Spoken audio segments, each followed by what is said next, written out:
Hello everyone. इस video में हम क्लास 12th मैथ का जो पेपर आपका 20 तारीख को उसके एक एक नंबर वाले जो इम्पोर्टेंट क्वेश्चंस हैं, यानी इसी टाइप के क्वेश्चन आ सकते हैं। सेम क्वेश्चन तो रिपीट नहीं होंगे भाई, हो सकता है कोई बाई चांस एक आधा रिपीट हो जाए, लेकिन मैथ में रिपीट होते नहीं हैं।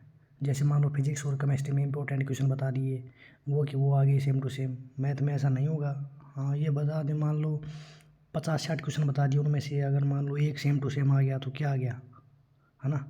तो आपको प्रैक्टिस करके जानी है। आपका फिजिक्स का पेपर अच्छा हुआ होगा और केमिस्ट्री का भी अच्छा हो गया। अब मैथ का जो पेपर है उसके लिए प्रैक्टिस करके जाओ। तो इस वीडियो में हम 27 क्वेश्चन डिस्कस करेंगे। आप एक काम करना, हर क्वेश्चन वाइज वीडियो को पॉज करना, उसको सोल्व करना अपनी कॉपी के अंदर, फिर आंसर मैच करना, ठीक है।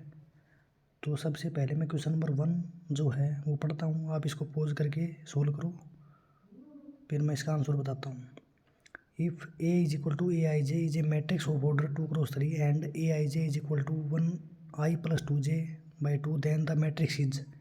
तो इसकी जो मैट्रिक्स बनेगी वो बनेगी ऑप्शन बी, इसका राइट आंसर आएगा। यानी ये वाली जो मैट्रिक्स है ये मैट्रिक्स बनेगी इसकी, ठीक है। इसके बाद में क्वेश्चन नंबर 2 है, इफ़ ये मैट्रिक्स दे रखी है भाई, एक इधर मैट्रिक्स है प्लस दूसरी वाली मैट्रिक्स है, फिर बराबर में एक तीसरी मैट्रिक्स है। तो इस वाली मैट्रिक्स को जब हम दूसरे वाली मैट्रिक्स के अंदर जोड़ेंगे तो हमें ये तीसरी मैट्रिक्स मिलेगी। इसमें हमें एक्स और जेड की वैल्यू बतानी है। तो इसमें जो इसका राइट आंसर है वो आएगा ऑप्शन ए, यानी ऑप्शन ए इसका राइट आंसर हो जाएगा। Question number 3, if for a square matrix A B बराबर बी ए बराबर I then inverse of B is. यानी जब हम किसी मैट्रिक्स को दूसरी मैट्रिक्स से मल्टीप्लाई कराएंगे तो आई आएगा, यानी आइडेंटिटी मैट्रिक्स आएगी। ये कब आती है, जब एक मैट्रिक्स दूसरे का इनवर्स हो तभी आएगा। यानी इसका राइट आंसर हो जाएगा then inverse of B is, B का इनवर्स ए आएगा तभी तो आई बनेगा। यानी इसका राइट आंसर हो जाएगा ए, यानी ऑप्शन सी। क्वेश्चन नंबर 4 है, if determinant A is of order 2x2 and determinant of A is equal to 3 then the value of determinant of 2a is. तो इसका जो राइट आंसर है वो आएगा ऑप्शन बी, ऑप्शन बी इसका right answer हो जाएगा। इसके बाद क्वेश्चन नंबर 5 है, इफ tan इनवर्स x बराबर y then principal value of y is. यानी tan इनवर्स x की वैल्यू y है तो इसकी प्रिंसिपल वैल्यू क्या होगी। तो प्रिंसिपल वैल्यू के ऊपर तो ये क्वेश्चन 100% आएगा। तो सभी के सभी जो फंक्शन है, ट्रिग्नोमेट्रिक जो भी फंक्शन है आपके सारे उन सभी की प्रिंसिपल वैल्यू याद करके जाना भाई। जैसे मान लो ये तो सीधा क्वेश्चन है, tan इनवर्स x की बताओ प्रिंसिपल वैल्यू, तो इसका राइट आंसर हो जाएगा ऑप्शन बी, इसका तो ये आंसर हो जाएगा। लेकिन जो नीचे वाला क्वेश्चन है ये देखो, question number 6, the principal value of cos inverse cos 7π/6। इसका आंसर सीधा नहीं आएगा। और ये क्वेश्चन कहाँ मिलेगा आपको, जो मिसलिनियस एक्सरसाइज है उनमें मिलेगा। हो सकता है एग्जाम्पल में मिल जाए, तो मिसलिनियस एक्सरसाइज करके जाना भाई, उसमें से क्वेश्चन आएंगे अब की बार। और सबसे अच्छी बात यह है कि फिजिक्स और केमिस्ट्री वाले पेपर में भी बाहर से कोई भी क्वेश्चन नहीं आया, यानी बुक के अंदर से ही क्वेश्चन आएंगे। इस बार तो बाहर से आएंगे नहीं, अगली बार हो सकता है बाहर से आ जाए और आएंगे ही। तो इसका जो राइट आंसर है वो आएगा ऑप्शन बी, ऑप्शन बी। इसमें कई बच्चे क्या करेंगे, कोस इनवर्स से कोस काट देंगे, 7π/6 हो गया आंसर उनके हिसाब से। या फिर कई क्या करेंगे, कोस 7π/6 को सोल्व करेंगे, उनका π/6 आ जाएगा। गलत है, इसका राइट आंसर आएगा 5π/6। इसको सोल्व करके देखना। क्वेश्चन नंबर 7 है, इफ f(x) बराबर इतना और नीचे वैल्यू दे रखी है 3x - 5, अगर x की वैल्यू 5 से बड़ी होगी तो k की वैल्यू बतानी है। तो कंटिन्यूटी का क्वेश्चन है, बढ़िया क्वेश्चन है, ऐसा क्वेश्चन आ सकता है। हो सकता है बड़े क्वेश्चंस में भी एक ऐसा आ जाए, ठीक है। तो इसका जो राइट आंसर है वो आएगा option A 9/5, 9/5। Question number 8, the derivative of sine cube x⁵ with respect to x is. तो इसका डेरिवेटिव करना है, तो डेरिवेटिव तो इजी पड़ेगा, इंटीग्रेशन से तो आसान पड़ेगा। पहले पावर को आगे ले आओ, पावर का करो, फिर फंक्शन का करो, फिर फंक्शन के अंदर वाले फंक्शन का करो। इस प्रकार से आपको जब तक चलाना है जब तक एक नहीं आ जाए। तो जब हम इसका करेंगे तो सबसे पहले 3 पावर का होगा साइन की, तो 3 आगे आ जाएगा, 3 साइन स्क्वायर x⁵ फिर साइन फंक्शन का होगा, साइन फंक्शन का हो जाएगा कोस x⁵, फिर x⁵ का करेंगे आएगा 5x⁴, फिर x का करेंगे x का 1 आ जाएगा, ठीक है। तो इसको हम अरेंज करके लिख देंगे, तो इसका राइट आंसर हो जाएगा सी 15 साइन स्क्वायर x⁵ कोस x⁵ क्वेश्चन नंबर 9, y की वैल्यू दे रखी है और हमें dy/dx बताना है। वैसा ही क्वेश्चन है भाई, log का क्या हो जाएगा 1/x, फिर अंदर वाले फंक्शन का करेंगे कोस का हो जाएगा माइनस साइन e⁻x, फिर e⁻x का करेंगे e⁻x का e⁻x आएगा, और फिर x का करेंगे x का 1 हो जाएगा। तो ये भी आसान क्वेश्चन है, इसका राइट आंसर ए हो जाएगा, ये ऑप्शन इसका राइट हो जाएगा। Question number 10, if x³ + y³ = 100 then dy/dx is. Equation दे रखी है, इसका डेरिवेटिव करना है, तो दोनों साइड में डेरिवेटिव कर दो भाई। x का तो हो जाएगा 3x² प्लस y³ का हो जाएगा 3y² इंटू में dy/dx बराबर 100, 100 का 0 हो जाएगा। फिर dy/dx को एक तरफ रख लेना, बाकी को उधर लेके जाना। तो इसका जो राइट आंसर आएगा ऑप्शन आएगा बी, इसका राइट आंसर आएगा B. Question number 11, if PE बराबर इतना और PF बराबर इतना, और इनका जो इंटरसेक्शन है E और F का वो दे रखा है 2/36। हमें कंडीशनल प्रोबेबिलिटी बतानी है PE/F। तो इसका सीधा सा फार्मूला है PE इंटरसेक्शन F अपॉन में PF, यानी जो नीचे आएगा, जो नीचे पूछा है वो नीचे ही आएगा, ठीक है। इस तरीके से आप ध्यान में रख सकते हो इसको। तो इसका जो राइट आंसर है वो आएगा, इसको सोल्व करेंगे तो कितना आएगा 2/36 बटे में 5/36, 36 से 36 कट जाएगा 2/5। इसका राइट आंसर 2/5 आएगा। Question number 12, if out of 52 playing cards 2 cards are drawn at random without replacement then probability of both cards are black is. यानी 52 कार्ड माते हैं, 2 कार्ड बाहर कढ़ा और दोनों ब्लैक कलर का निकलना चाहिए भाई, उसकी प्रोबेबिलिटी बतानी है हमें, ठीक है। क्या और क्या करना है इसके अंदर हमें, विदाउट रिप्लेसमेंट, यानी एक बार कार्ड अगर बाहर निकाल लिया तो दोबारा उस कार्ड को अंदर नहीं डालना, जो बच गए उनमें से निकालना है अगला। तो पहला जो कार्ड हम निकालेंगे, ब्लैक कलर के कार्ड होते हैं 52 में से 26, तो उसकी प्रोबेबिलिटी, यानी पहला जो कार्ड ब्लैक आएगा उसकी प्रोबेबिलिटी कितनी हो जाएगी 26/52, 1/2 काटेंगे तो। उसके बाद अब बच गए कितने, 52 में से एक तो बाहर चला गया, 51 बचे। और अगर हमने ब्लैक मान लो बाहर निकाल दिया तो ब्लैक कितने बचे, अब ब्लैक बचे 25, पहले 26 थे। तो अब जो दूसरा कार्ड आएगा उसकी प्रोबेबिलिटी कितनी हो जाएगी, 25 में से ब्लैक निकालना है हमें, तो 25 बटे टोटल कितने बचे, अब 51 बचे, तो 25/51। हमें दोनों के एक साथ बतानी है, तो दोनों की मल्टीप्लाई कर देंगे, कितना हो जाएगा 1/2 गुणा में 25/51। तो इसका राइट आंसर आएगा ऑप्शन ए, ऑप्शन ए इसका राइट हो जाएगा 25/102। क्वेश्चन नंबर 13, ए और बी 2 इवेंट है भाई, और ये कंडीशन दे रखी है PA + PB माइनस का PA इंटरसेक्शन B PA के बराबर है। तो कौन सी कंडीशन इसमें ट्रू है ये बतानी है। तो देखो इसमें अगर ये PB और माइनस का PA इंटरसेक्शन B, ये जोड़ने के बाद और ये घटाने के बाद उतनी वैल्यू आ रही है PA के बराबर, इसका मतलब क्या हुआ, ये और ये बराबर है। तो इसको बराबर करने के बाद में जब हम इसको सोल्व करेंगे तो इसका राइट आंसर आएगा ऑप्शन बी, ये इसका राइट आंसर आएगा। क्वेश्चन नंबर 13 हो गया। क्वेश्चन नंबर 14, क्वेश्चन नंबर 14 है the radius of an air bubble is increasing at the rate of 1/2 cm/s।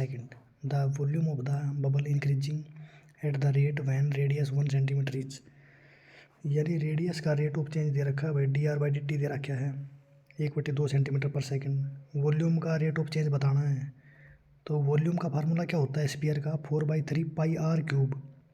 इसका हम डेरिवेटिव करेंगे, तो जब डेरिवेटिव करेंगे तो इसमें 4/3 पाई आर क्यूब का हो जाएगा, 3 पावर आगे आ जाएगी 3r² इंटू में dr/dt। बस फिर वैल्यू पुट कर दो, आर की जगह 1 पुट कर दो, dr/dt दे रखा ऊपर। आंसर आ जाएगा 2 pi centimetre cube per second, यानी ऑप्शन ए इसका राइट आंसर हो जाएगा। Question number 15, the slope of tangent of the curve is at 1/4 is. Slope कैसे निकालते हैं, डेरिवेटिव करते हैं हम। तो इस y का डेरिवेटिव कितना हो जाएगा, dy/dx बराबर 2 पावर आगे आ जाएगी, 2 दूनी 4x और 3 का 0 हो जाएगा, 4x आ गया। x की जगह हमें 1/4 पुट करना है, तो जब 1/4 पुट करेंगे तो 4 गुणा में 1/4, 4 से 4 कट गया, 1 आएगा, option B. Question number 16, the interval in which the function f(x) x² - 6x + 3 increasing, यानी हमें इंटरवल बताना है कि उसके अंदर ये फंक्शन इंक्रीज करेगा। तो उसके लिए हम क्या करते हैं, इसका डेरिवेटिव निकालेंगे, और डेरिवेटिव अगर 0 से बड़ा आएगा, जिस भी इंटरवल के अंदर 0 से बड़ा आएगा, तो ये फंक्शन इंक्रीजिंग हो जाएगा उस इंटरवल के अंदर। तो इसके लिए हम क्या करेंगे, सबसे पहले इसका डेरिवेटिव करेंगे, और डेरिवेटिव को हम रख देंगे ग्रेटर देन 0। जब हम इसको ग्रेटर देन 0 रखेंगे, इसका डेरिवेटिव करेंगे f(x) और इसको ग्रेटर देन 0 पुट कर देंगे।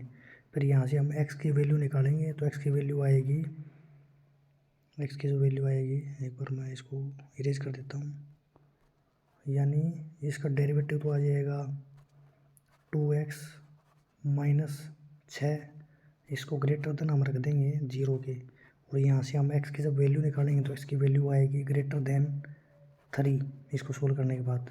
इसका मतलब ये हो गया x की वैल्यू 3 से बड़ी होनी चाहिए। तो इसमें देखो 3 से बड़े वाला इंटरवल कौन सा है, ऑप्शन सी हो जाएगा, ये वाला। 3 से बड़ी और इन्फिनिटी इनके बीच में आ जाएगा। Question number 17, the absolute maximum value of the function दे रहा क्या है, 0 और 2 के बीच में इनका मैक्सिमम बताना है। तो क्या आंसर हो जाएगा इसका हम निकालते हैं, पहले फंक्शन का डेरिवेटिव निकालेंगे, और डेरिवेटिव निकालने के बाद में हम इसका निकालेंगे क्रिटिकल पॉइंट। तो क्रिटिकल पॉइंट हम कैसे निकालते हैं, इसको हम डेरिवेटिव को 0 के बराबर पुट कर देंगे, वहाँ से x की वैल्यू आएगी, और x की वैल्यू आने के बाद हम वो क्रिटिकल वैल्यू और इसके अंदर ये 0 वैल्यू, यानी इस इंटरवल की पहली वैल्यू और फिर दूसरी वैल्यू हम इस फंक्शन के अंदर पुट करेंगे। जो भी वैल्यू मैक्सिमम आएगी वो इसका राइट आंसर हो जाएगा। तो मैक्सिमम आएगी इसकी वैल्यू 0, ये इसका राइट आंसर हो जाएगा।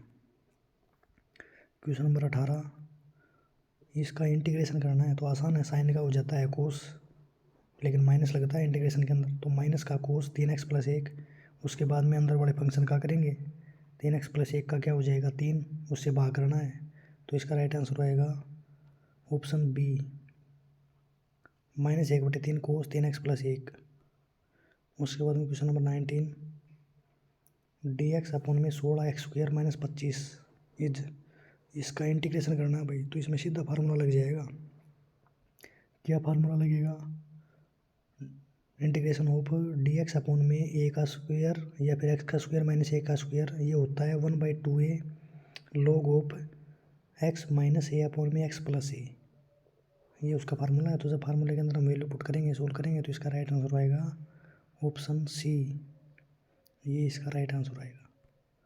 क्वेश्चन नंबर 20, sin की पावर 9x इंटू में dx, इसका इंटीग्रेशन हमें करना है -π/2 से π/2।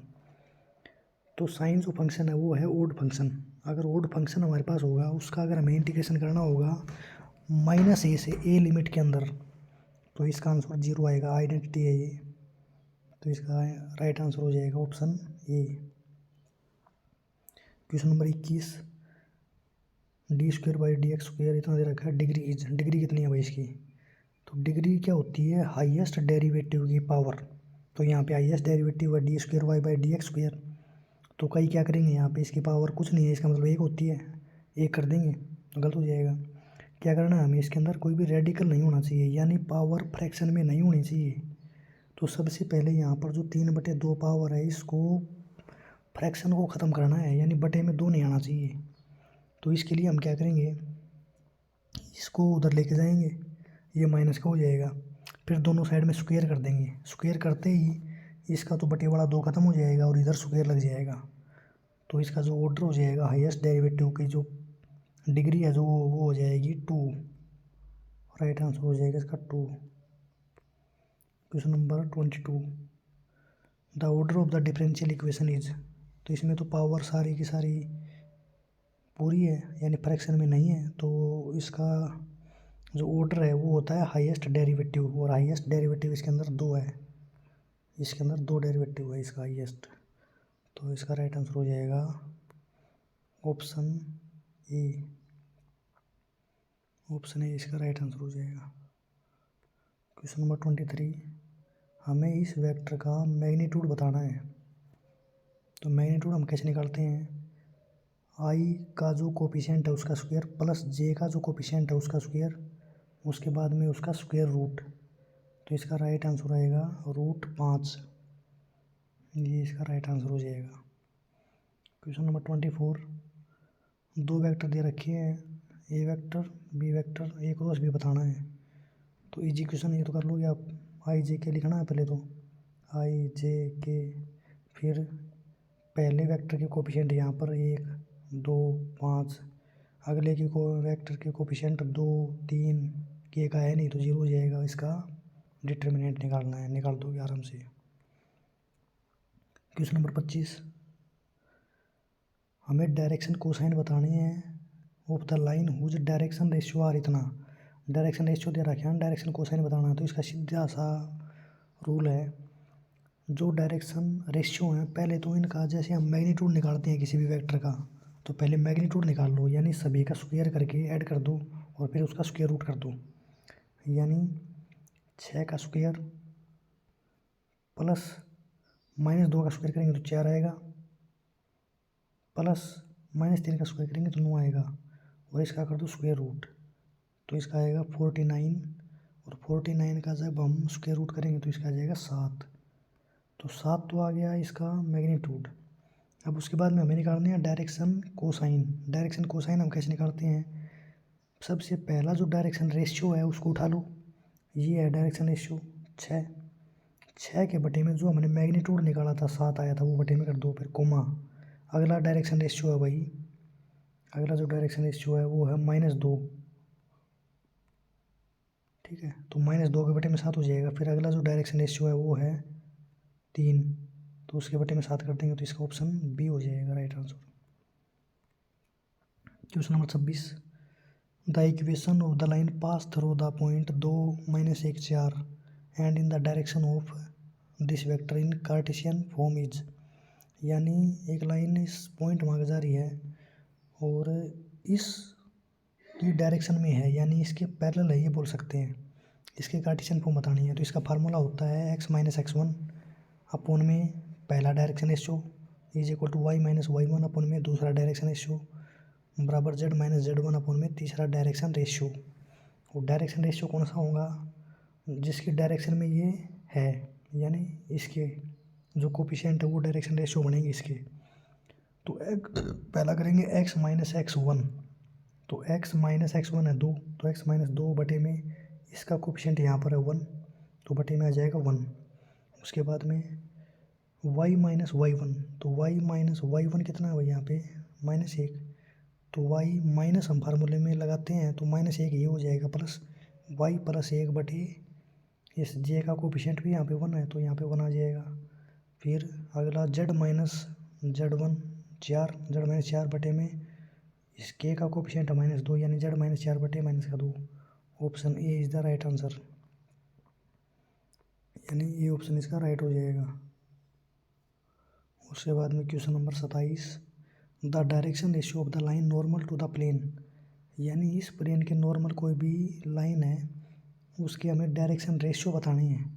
तो इसका सीधा सा रूल है, ये जो प्लेन की इक्वेशन है, ये जो प्लेन की इक्वेशन है, इस प्लेन की इक्वेशन के अंदर x, y और z के जो भी कोफिशिएंट हैं वो डायरेक्शन रेशियो हो जाएंगे। यानी इसका कोफिशिएंट है 1 x का, तो एक्स का कोफिशिएंट है 1 और वाई का कोफिशिएंट 2 है और जेड का कोफिशिएंट -3 है। तो इसका राइट आंसर हो जाएगा 1 2 -3 यानी ऑप्शन सी। तो ये 27 क्वेश्चन थे। इन क्वेश्चंस को आप निकाल के देखना और प्रैक्टिस करके जाना। इस टाइप के अगर और भी क्वेश्चन हो तो वो भी करके देखना, तभी आप एग्ज़ाम के अंदर कर पाओगे, वरना नहीं होगे वहाँ पर।